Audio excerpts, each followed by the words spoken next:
ಎಲ್ಲರಿಗೂ ನಮಸ್ಕಾರ ಸ್ನೇಹಿತರೆ, welcome to our channel. So friends, ಇವತ್ತು ಬಂದ್ಬಿಟ್ಟು ಈ ಒಂದು ವಿಡಿಯೋದಲ್ಲಿ ನಮ್ಮ 16 ಡೇಸ್ ವೆಯ್ಟ್ ಲಾಸ್ ಚಾಲೆಂಜಲ್ಲಿ ಡೇ 6 ಡೇ ಡಯಟ್ ಹೇಗೆಲ್ಲ ಹೋಯಿತು, ಏನು ಇವತ್ತಿನ ವೆಯ್ಟ್ ಎಷ್ಟು ಕಡಿಮೆ ಆಗಿದೆ ಏನು ಅನ್ನೋದು ಫುಲ್ ವ್ಲಾಗಲ್ಲಿರುತ್ತೆ. ಫುಲ್ ಡೇ ವ್ಲಾಗ್ ಹೇಗೆಲ್ಲ ಮಾಡಿದೆ, ಫುಲ್ ಡೇ ಡಯಟ್ ಹೇಗೆಲ್ಲ ಇತ್ತು ಅನ್ನೋದು ಇವತ್ತಿನ ವ್ಲಾಗಲ್ಲಿ ಇರುತ್ತೆ. ಐ ಹೋಪ್ ನಿಮ್ಮೆಲ್ರಿಗೂ ಈ ಒಂದು ವಿಡಿಯೋ ಇಷ್ಟ ಆಗ್ಬೋದು. ಇಷ್ಟ ಆದರೆ please like, share and subscribe to our channel. ಹೀಗೆ ಇನ್ನಷ್ಟು ಇಂಟ್ರೆಸ್ಟ್ ಆಗಿರುವಂಥ ವೀಡಿಯೋಸ್ಗೋಸ್ಕರ. ಆ್ಯಂಡ್ ಇವತ್ತು ಡಯಟು ಕೂಡ ತುಂಬ ಚೆನ್ನಾಗಿ ಮಾಡಿದ್ದೀನಿ, ವರ್ಕೌಟ್ ಕೂಡ ಮಾಡಿದ್ದೀನಿ, ಹಾಗೆ ಒಂದಷ್ಟು ಡಯಟು ರೆಸಿಪೀಸ್ ಎಲ್ಲ ಮಾಡ್ಕೊಂಡಿದ್ದೆ, ಚೆನ್ನಾಗಿ ಹೋಯಿತು ಸ್ನೇಹಿತರೆ. ನೀವೆಲ್ಲ ಹೇಗೆ ಮಾಡ್ತಾಯಿದ್ದೀರಾ ಏನು? ಹಾಗೆ ನೆನ್ನೆ ಒಂದು ವಿಡಿಯೋ ಹಾಕಿದ್ದೆ, ಅದಕ್ಕೆ ತುಂಬ ಚೆನ್ನಾಗಿ ರೆಸ್ಪಾನ್ಸ್ ಮಾಡಿದ್ದೀರಿ. ಅಂದರೆ ಕಮೆಂಟ್ಸ್, ಒಳ್ಳೊಳ್ಳೆ ಕಮೆಂಟ್ಸ್ ಹಾಕಿದ್ರಿ, ತಲೆ ಕೆಡಿಸ್ಕೋಬೇಡಿ ಅಂತ. Thank you. ನನಗೆ ಈ ಥರದ ಮಾತುಗಳು ತುಂಬ ಮೋಟಿವ್ ಕೊಡುತ್ತೆ. ಏನೇ ಆಗಲಿ ನಾವು ತಲೆ ಕೆಡಿಸ್ಕೋಬಾರ್ದು ಅನ್ನೋ ಥರನೇ ನನಗಿರುತ್ತೆ ಸ್ನೇಹಿತರೆ. ಅದೇನೇ ಆಗಿರಲಿ ಮಾಡ್ಕೊಂಡು ಹೋಗೋಣ. ನೀವು ಹೇಳ್ದಂಗೆ ಬಿಟ್ಟಾಕ್ಬಿಡ್ಬೇಕು, ಓಕೆ ಇದೆಲ್ಲ ಕಾಮನ್ ಬಂದೇ ಬರುತ್ತೆ, ಹಂಗಂತ ಇರದಿರೋನೂ ಇರೋಕ್ಕಾಗಲ್ಲ. ಒಂದು ಒಳ್ಳೆಯದು ಅಂದರೆ ಕೆಟ್ಟದ್ದು ಇದ್ದೇ ಇರುತ್ತೆ, ಬಿಟ್ಟಾಕ್ಬಿಡೋಣ ಬಿಡು ಅಂತ. ಸೊ ಅದೇ ರೀತಿ ನಾನು ಕೂಡ ಥಿಂಕ್ ಮಾಡಿಕೊಂಡು ಒಳ್ಳೆ ವೇಯಲ್ಲೇ ಹೋಗ್ತಾಯಿದ್ದೀನಿ ಸ್ನೇಹಿತರೆ. ನಾನು ನಿನ್ನೆ ನನ್ನ ವೆಯ್ಟ್ ನೋಡೋದಾದರೆ 72.200 ಇತ್ತು ಅಲ್ವಾ. ಸೊ ಸ್ವಲ್ಪ ವೇರಿಯೇಷನ್ ಆಗಿತ್ತು, ಸ್ವಲ್ಪ ಊರಿಗೆ ಹೋಗಿ ಬಂದಿದ್ದೆ, ಔಟ್ಸೈಡ್ ಹೋಗಿ ಬಂದಿದ್ದೆ ಅಂತ. ಆ್ಯಂಡ್ ಇವತ್ತು ನೋಡೋಷ್ಟರೊಳಗೆ ನನ್ನ ವೆಯ್ಟು 71.800 ಆಗಿದೆ. ಅಲ್ಲಿಗೆ ನಿನ್ನೆಗೂ ಇವತ್ತಿಗೂ 400 ಗ್ರಾಮ್ಸ್ ಅನ್ನೋದು ಕಡಿಮೆ ಆಗಿದೆ. ಇದಕ್ಕೆ ಮುಂಚೆ ನಾನು ಈಗೊಂದು 4-5 ಡೇಸ್ ಆಗೋಗಿತ್ತಲ್ವಾ ವರ್ಕೌಟ್ ಮಾಡಿರಲಿಲ್ಲ. ವಾಕಿಂಗು ಕೂಡ ಅಷ್ಟಕ್ಕಷ್ಟೇ ಮಾಡಿದ್ದೆ. ಬಟ್ ಇವತ್ತಿಂದ ವರ್ಕೌಟ್ ಸ್ಟಾರ್ಟ್ ಮಾಡಿದ್ದೀನಿ. ಎಲ್ಲೋ ಒಂದು ಕಡೆ ನನಗೆ ನಾಳೆ ಅಥವಾ 1-2 ದಿನ 3 ದಿನ ಮಸಲ್ ಗೇಯ್ನ್ ಆಗೋ ಇದರಲ್ಲಿರುತ್ತೆ ಸ್ನೇಹಿತರೆ. ನಾವು ಸ್ಟಾರ್ಟಿಂಗೆ ಇದು ಮಾಡಿದಾಗ ಕೆಲವೊಂದು ಸಲ ನನಗೆ ಅನಿಸುತ್ತಲ್ವಾ, ನನಗೆ ವರ್ಕೌಟ್ ಮಾಡಿದಾಗ ವೆಯ್ಟ್ ಅಷ್ಟೊಂದು ಲಾಸ್ ಆಗಲ್ಲ, ವೆಯ್ಟ್ ಗೇಯ್ನ್ ಆದಂಗೆ ಇರುತ್ತೆ ಅಂತ. ನನಗೆಲ್ಲೋ ಆ ಥರ ಇದೆ. ಮೇ ಬಿ ನನಗೆ ನಾಳೆ 72 ಕೂಡ ಆಗ್ಬೋದೇನೋ ಅನ್ನೋ ಭಯ ಇದೆ. 72 ಆಗ್ಬೋದು, ಇಲ್ಲ ಕಡಿಮೆನೂ ಆಗ್ಬೋದು, ಏನೂ ಇಲ್ಲ. ಬಟ್ ವರ್ಕೌಟ್ ಅಂತೂ ಬಿಡಲ್ಲ ಸ್ನೇಹಿತರೆ. ಈ ಸಲ ಅಂತೂ ನಾವು ಯಾವಾಗಲೂ ವೆಯ್ಟ್ ಮೇಲೆ ಕಾನ್ಸಂಟ್ರೇಟ್ ಮಾಡಬಾರ್ದು, ಇಂಚ್ ಲಾಸ್ ಮೇಲೆ ಕಾನ್ಸಂಟ್ರೇಟ್ ಮಾಡಬೇಕು ಅಂತ ನಾನು ಹೇಳ್ತೀನಲ್ವ. ಸೊ ಹಾಗಾಗಿನೇ ಇವತ್ತು ಚೆನ್ನಾಗಿ ಮಾಡಿದ್ದೀನಿ, ಕ್ಯಾಲೋರಿ ಡೆಫಿಸಿಟಲ್ಲೇ ಇದ್ದೀನಿ ಅಂತ ಕೂಡ ಅಂದ್ಕೊಂಡಿದ್ದೀನಿ. ಚೆನ್ನಾಗಾಗಿದೆ ಸ್ನೇಹಿತರೆ, ಏನಿಲ್ಲ. ಇನ್ನು ಮಾರ್ನಿಂಗೆ ನಾನು ನೆನ್ನೆ ದೋಸೆಗೆ ನೆನೆಸಿದ್ದೆ.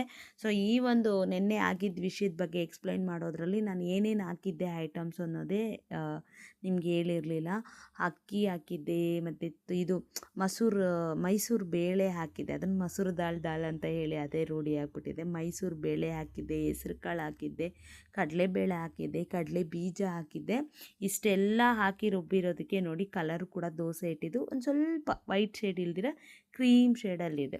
ವೈಟಾಗಿರುತ್ತೆ ದೋಸೆ ನಾರ್ಮಲಾಗಿ ಬರೀ ಅಕ್ಕಿ, ಉದ್ದಿನಬೇಳೆ, ಅವಲಕ್ಕಿ ಹಾಕಿದ್ರೆ. ಬಟ್ ನಾನು ಸ್ವಲ್ಪ ಹೆಲ್ದಿ ವೇಯಲ್ಲಿ ಹೋಗೋಣ ಅಂತ ಅಂದ್ಬಿಟ್ಟು ಇಷ್ಟೆಲ್ಲ ಹಾಕಿದ್ದೆ. ಇನ್ನು ಮಾರ್ನಿಂಗ್ಗೆ ಚಿಕನ್ ತರಿಸಿದ್ದೆ, ಒಂದು ಅರ್ಧ kg ಅಷ್ಟು ತರಿಸಿ ಮಾರ್ನಿಂಗ್ ಅಷ್ಟೇ ಮಕ್ಕಳು ತಿನ್ನೋದಕ್ಕೆ, 4 ಜನ ತಿನ್ನೋದಕ್ಕೆ ಆಗಬೇಕು, ಖಾಲಿ ಆಗೋಗಬೇಕು ಅಂತ ಅಷ್ಟು ಮಾತ್ರನೇ ಮಾಡಿದ್ದು ಸ್ನೇಹಿತರೆ. ಚಿಕನ್ ಗ್ರೇವಿ ವಿತ್ ಇದು ದೋಸೆ ತೊಗೊಂಡಿದ್ದೆ ಬ್ರೇಕ್ಫಾಸ್ಟ್ಗೆ. ಬೆಳಗ್ಗೆನೇ ಸ್ವಲ್ಪ ಹೆವಿ ಆಗಿತ್ತು. ನನಗೆಲ್ಲೋ ಒಂದು ಕಡೆ ಇದು ಬೇರೆ ಭಯ ಇದೆ. 2 ಟೈಮ್ಸು ಇವತ್ತು ದೋಸೆನೇ ತೊಗೊಂಡಿದ್ದೀನಿ. ಬೆಳಗ್ಗೆ ಮಧ್ಯಾಹ್ನ 2 ಹೊತ್ತು ದೋಸೆನೇ ತೊಗೊಂಡಿರೋದ್ರಿಂದ ಎಲ್ಲಾದರೂ ಒಂದು ಕಡೆ ಸ್ವಲ್ಪ ಇದೆಯಾ. ಇನ್ನೊಂದು ವರ್ಕೌಟ್ ಬೇರೆ ಮಾಡಿದ್ದೀನಿ ಅಂತ ಹೇಳಿದ್ನಲ್ಲ, ಅದು ಕೂಡ ಇರುತ್ತಾ ಅಂತ ಅಂದ್ಬಿಟ್ಟು. ಸೊ ಬೆಳಗ್ಗೆನೇ ಒಂದು 500 ಕ್ಯಾಲರೀಸ್ ತೊಗೊಂಡಿರ್ತೀನಿ ಸ್ನೇಹಿತರೆ. ನೋಡ್ತಾ ಇದ್ದೀರಾ, 150 ಗ್ರಾಮ್ಸ್ ಆಫ್ ಚಿಕನ್ನು ಮತ್ತು ಗ್ರೇವಿ ಅಷ್ಟು ಸೇರಿ ಒಂದು 300 ಕ್ಯಾಲೋರೀಸು ಅಷ್ಟಿರ್ಬೋದು ಇದಕ್ಕೆ, ಓಕೆನಾ. ಇನ್ನು ದೋಸೆ ಒಂದು 250, 250 300 ಅಂದರೂ ಕೂಡ ಅರೌಂಡ್ ಬೆಳಗ್ಗೆನೇ ನನಗೆ ಒಂದು 500 ಅಂದ್ಕೊಂಡಿದ್ದೀನಿ. 500 to 600 ಕ್ಯಾಲೋರೀಸ್ ಇತ್ತು. ನಮ್ಮ ಮಧ್ಯಾಹ್ನವೂ ಸೇಮ್ 2 ದೋಸೆ, ಅದಾದಮೇಲೆ ಅದೇ ಚಿಕನ್ ಸಾರಿಗೆ 2 ಮೊಟ್ಟೆನ ಬೇಯಿಸಿ ಹಾಕ್ಕೊಂಡಿದ್ದೆ, ಅದೊಂದು 500, ಅಲ್ಲೇ 1100 ಆಗೋಯ್ತು. ನಾನು ಸಾಯಂಕಾಲ ಏನು ತಿನ್ನೋದು ಬೇಡ ಅಂತಂದ್ಬಿಟ್ಟು ನಾನೇನು ಮಾಡಿದೆ, ಒಂದು 3 ಚೇಪೆಕಾಯಿ 200 ಗ್ರಾಮ್ಸ್ ಅಂದ್ಕೊಳ್ಳಿ, ಮೀಡಿಯಮ್ ಸೈಜ್ ಚಿಕ್ಕದು ಚೇಪೆಕಾಯಿ, ಅಂದರೆ ಗೋವಾ ಇರುತ್ತಲ್ವ, ಸೊ ಅದನ್ನು ಕಟ್ ಮಾಡಿ ತಿಂದೆ. ಅದು ಅರೌಂಡ್ ಒಂದು 250 ಗ್ರಾಮ್ಸ್, ಓಕೆನಾ. ಅದೊಂದು 500, 1100, ಅದೊಂದು 250 ಅಂದರೆ ಎಲ್ಲ ಒಂದು 1300, 1400 ಒಳಗಡೆ ತೊಗೊಂಡಿದ್ದೀನಿ ಅಂದ್ಕೊಂಡಿದ್ದೀನಿ. 50 ಆ ಕಡೆ ಈ ಕಡೆ ಆಗಿರುತ್ತೆ, ಓಕೆನಾ. 1400 ಕ್ಯಾಲೋರೀಸ್ ಅಂದ್ಕೊಳ್ಳೋಣ ಅಂತ. ಸೊ ಮಧ್ಯಾಹ್ನ ನೋಡಿ ಇದೆ ಹಂಗಂತಲೇ ಲೈಟಾಗಿ ತೊಗೊಂಡೆ ನಾನು ಸಾಯಂಕಾಲ, ಓಕೆನಾ. ಸೊ ಹಾಗಾಗಿನೇ ನಾನು ಇನ್ನೊಂದು ವರ್ಕೌಟ್ ಬೇರೆ ಮಾಡಿದ್ದೀನಿ, ಚೆನ್ನಾಗಿ ಒಂದು ಹಾಫ್ ಆನ್ ಅವರ್ ಅಷ್ಟು ವರ್ಕೌಟ್ ಮಾಡಿದ್ದೀನಿ.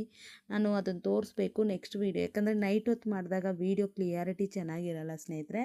ನಾನು ಒಂದು 2 ಡೇಸ್ ಬ್ಯುಸಿ ಇದ್ದೀನಿ, ಆದರೆ ನಾನು ನಿಜ ನಾಳಿದ್ದು ವೀಡಿಯೋದಲ್ಲೇ ನಿಮ್ಗೆ ಶೇರ್ ಮಾಡ್ತೀನಿ.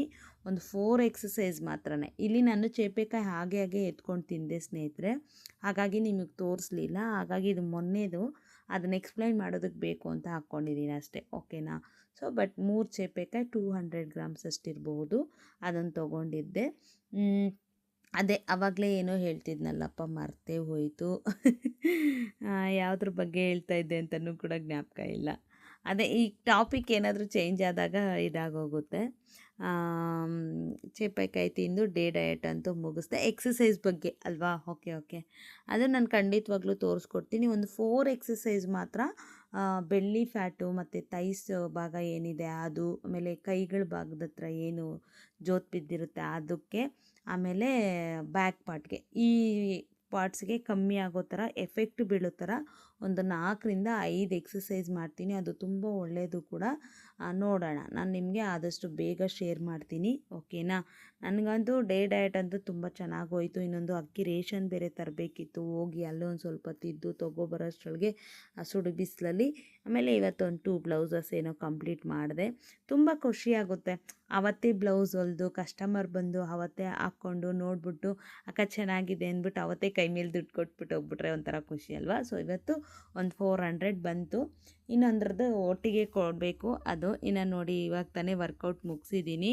ನಿಮಗೆ ಬೆವರು ಅನ್ನೋದು ಕಾಣಿಸ್ತಾ ಇರ್ಬೋದು, ಸಿಕ್ಕಾಪಟ್ಟೆ ಬೆವರು ಒಂದಂತೂ ಪಕ್ಕ.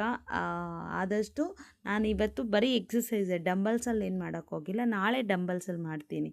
ನಾನು ಹಂಗೆ ಅಂದ್ಕೊಂಡಿರೋದು, ವಾರದಲ್ಲಿ 6 ದಿವಸ ಅಲ್ವಾ, 6 ದಿವಸ 7 ದಿವಸದಲ್ಲಿ ದಿನ ಬಿಟ್ಟು ದಿನ, ಒಂದಿನ ಎಕ್ಸಸೈಸು, ಒಂದಿನ ಡಂಬಲ್ ಎಕ್ಸಸೈಸು, ಮತ್ತು ಒಂದಿನ ನಾರ್ಮಲ್ ಎಕ್ಸಸೈಸು ಮತ್ತು ಡಂಬಲ್ ಎಕ್ಸಸೈಸ್ ಮಾಡೋಣ ಅಂದ್ಕೊಂಡಿದ್ದೀನಿ.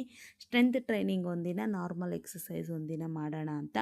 ಜಸ್ಟ್ 15 ಮಿನಿಟ್ಸ್ ಸ್ನೇಹಿತರೆ ನಮಗೆ ಎಕ್ಸಸೈಸ್ಗಾಗೋದು.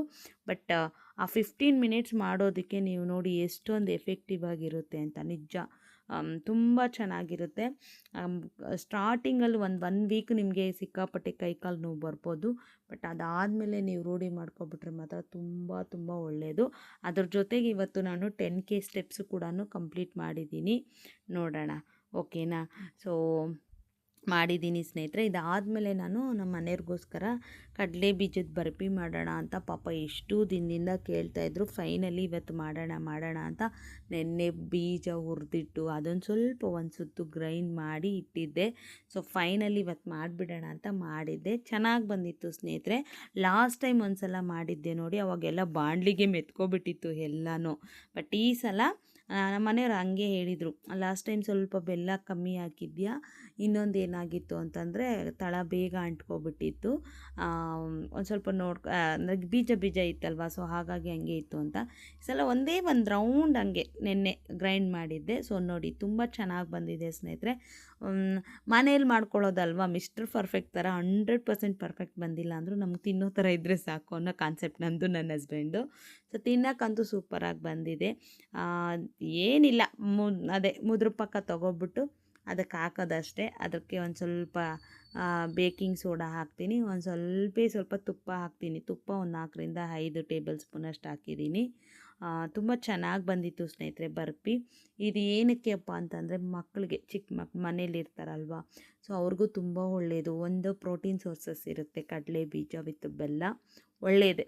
ನಮಗೆ ಏನು ಇದಿಲ್ಲ, ಡೈಲಿ ಒಂದೊಂದು ಚಕ್ಕಿ ತಿನ್ನೋದ್ರಿಂದ ಅಥವಾ ಚಿಕ್ಕಿ ತಿನ್ನೋದ್ರಿಂದ ತುಂಬ ಒಳ್ಳೆಯದು. ನಮ್ಮ ಒಂದು ಸ್ಕಿನ್ಗಾಗಿರ್ಬೋದು, ಕಡಲೆ ಬೀಜ ಅಲ್ವಾ, ಆಯಿಲ್ ಅಂಶ ಇರುತ್ತೆ, ತುಂಬ ಒಳ್ಳೆಯದದು ನಮಗೆ. ನೋಡಿ, ನಾನು ಲಾಸ್ಟಲ್ಲಿ ಪುಡಿ ಆಗಿತ್ತಲ್ಲ ಅದನ್ನೆಲ್ಲ ಉಂಡೆ ಮಾಡಿಟ್ಟಿದ್ದೆ. ಈ ಥರ ಪೀಸ್ ಥರ ಎಲ್ಲ ಕಟ್ ಮಾಡಿ ಎತ್ತಿಕೊಂಡಿದ್ದೀನಿ ಸ್ನೇಹಿತರೆ. 1 kgಯಷ್ಟು ಬೆಲ್ಲ, 950 ಗ್ರಾಮ್ ಬೆಲ್ಲ, ಒಂದು 600 ಗ್ರಾಮಷ್ಟು ಇದು ಏನಪ್ಪ ಅದು ಕಡಲೆ ಬೀಜದ್ದು ಕ್ವಾಂಟಿಟಿ, ಓಕೆನಾ. ಸೊ ಬೆಲ್ಲ ಸ್ವಲ್ಪ ಜಾಸ್ತಿ ಇದ್ದರೆ ನಮ್ಗೆ ಈ ಥರ ಸ್ವಲ್ಪ ಇರುತ್ತೆ. ಈಕ್ವಲ್ ಆಗಿ ತೊಗೊಬಿಟ್ರೆ ಬೇಗ ಅಂಟ್ಕೊಬಿಡುತ್ತೆ. ಇನ್ನೊಂದು ನನಗೆ ಈ ಸಲ ಇದು ಸ್ವಲ್ಪ ಬೀಜ ಪುಡಿ ಮಾಡಿದ್ನಲ್ಲ, ಸೊ ಹಾಗಾಗಿ ಸ್ವಲ್ಪ ಹೆಲ್ಪ್ ಆಯಿತು ಅನಿಸುತ್ತೆ. ನಮ್ಮ ಮನೆಯವರು ಕೂಡ ಟೇಸ್ಟ್ ನೋಡಿ, ಮಕ್ಕಳು ತೇಜು ಅಂತೂ ತುಂಬ ಇಷ್ಟಪಟ್ಟಳು. ಮಾಡಿದಾಗಲೇ ನಾನು ಉಂಡೆ ಮಾಡಿದ್ನಲ್ಲ, ಸುಮಾರು 3-4 ಉಂಡೆ ತಿಂದಳು. ಮೋಹಿತ್ ಅಷ್ಟೇ ಚೆನ್ನಾಗಿದೆ ಅಂತ. ಮೋಹಿತ್ ಸ್ವಲ್ಪ ಸ್ವೀಟ್ ಕಮ್ಮಿ, ಬಟ್ ನನ್ನ ಮಕ್ಕಳು ಸಿಕ್ಕಿದೆಲ್ಲ ಬಾರಿಸ್ತಾ ಇರ್ತಾಳೆ. ಇಂಥದ್ದು ಬೇಕು ಅನ್ನೋಂಗಿಲ್ಲ, ಇಂಥದ್ದು ಬಿಡು ಅನ್ನೋಂಗಿಲ್ಲ, ಚೆನ್ನಾಗಿ ತಿಂತಾಳೆ. ಸೊ ಅವಾಗ ಈ ಥರ ಮಕ್ಕಳಿಗೆ ಮಾಡಿಕ್ಕೋದು ಒಳ್ಳೆಯದು ಅನಿಸುತ್ತೆ ಸ್ನೇಹಿತರೆ. ಪಾಪ ಎಷ್ಟೊಂದು ದಿನದಿಂದ ಕೇಳ್ತಿದ್ರು. ಫೈನಲಿ ಇವತ್ತೊಂದು ದಿನ ಫ್ರೀ ಮಾಡಿಕೊಂಡು ಮಾಡಿಟ್ಬಿಡೋಣ ಅಂತ ಮಾಡಿಕೊಟ್ಟೆ, ಓಕೆನಾ. ಸೊ ಇದಾಗಿತ್ತು ಸ್ನೇಹಿತರೆ ಇವತ್ತಿನ full day diet vlog. So ನಾಳೆ ಇನ್ನಷ್ಟು ಇಂಟ್ರೆಸ್ಟಾಗಿ ಮಾಡೋದಕ್ಕೆ ಟ್ರೈ ಮಾಡ್ತೀನಿ. ಅದೇ ಸ್ವಲ್ಪ ಮಧ್ಯದಲ್ಲಿ ರೇಷನ್ಗೆ ಹೋಗಿ ಬಂದಿದ್ದೆ, ನನಗೆ ಹಾಫ್ ಡೇ ಆಗೋಗುತ್ತೆ. ಸೊ ಇನ್ನು ಬಂದವಳೆ ತಿನ್ನೋದು ಅದು ಇದು ಇದ್ಬಿಡುತ್ತೆ, ಬ್ಲೌಸುಗಳು ಬೇರೆ ಹೊಲಿಬೇಕು, ಅದೇ ಥರ ಇರುತ್ತಲ್ವ. ಸೊ ನಾಳೆ ಇನ್ನಷ್ಟು ಇಂಟ್ರೆಸ್ಟಾಗಿ ಮಾಡೋದಕ್ಕೆ ಟ್ರೈ ಮಾಡ್ತೀನಿ, ಚೆನ್ನಾಗಿ ವಿಡಿಯೋ ಬರೋ ಥರ ನಾನು ಕೂಡ ನೋಡ್ಕೊಂಡು ಮಾಡ್ತೀನಿ, ಓಕೆನಾ. ಐ ಹೋಪ್ ನಿಮ್ಮೆಲ್ರಿಗೂ ಈ ಒಂದು ವಿಡಿಯೋ ಇಷ್ಟ ಆಗಿದೆ ಅಂದ್ಕೊಂಡಿದ್ದೀನಿ. ಇನ್ನೇನಿಲ್ಲ ಸ್ನೇಹಿತರೆ, ಡೈಲಿ ತುಂಬ ಜನ ಕಮೆಂಟ್ಸ್ ಮಾಡ್ತಾ ಇರ್ತೀರ. ನನಗೆ ಈ ಓಡಾಟ ಅದು ಇದು ಸ್ವಲ್ಪ ಕಮೆಂಟ್ಸ್ಗೆ ರಿಪ್ಲೈ ಮಾಡಿಲ್ಲ, ದಯವಿಟ್ಟು ಬೈಕೋಬೇಡಿ. ನಾಳೆ ಫ್ರೀ ಮಾಡ್ಕೊಂಡು ಖಂಡಿತವಾಗ್ಲೂ ಎಲ್ಲ ಕಮೆಂಟ್ಸ್ಗೂ ರಿಪ್ಲೈ ಕೊಡ್ತೀನಿ. ತುಂಬ ಸಪೋರ್ಟ್ ಮಾಡ್ತೀರಾ ಯಾವಾಗಲೂ ಅಷ್ಟೇ.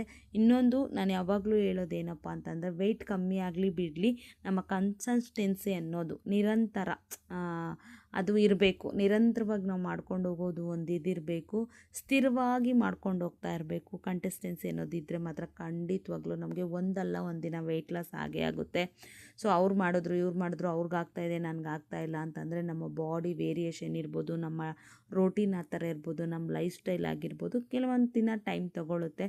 ಖಂಡಿತವಾಗ್ಲೂ ನಾನು ಕೂಡ ಅಷ್ಟೇ ಸ್ನೇಹಿತರೆ, ಇಷ್ಟೇ ದಿನಕ್ಕೆ ಇಷ್ಟ ಆಗಬೇಕು ಅನ್ನೋದು ಟಾರ್ಗೆಟ್ ಬಿಟ್ಟಿದ್ದೀನಿ. ಮಾಡ್ತಾ ಹೋಗ್ತಾ ಇರೋಣ, ಎಷ್ಟು ಸಾಧ್ಯ ಆಗುತ್ತೋ ಅಷ್ಟು. ಓಕೆ, ಬಾಯ್.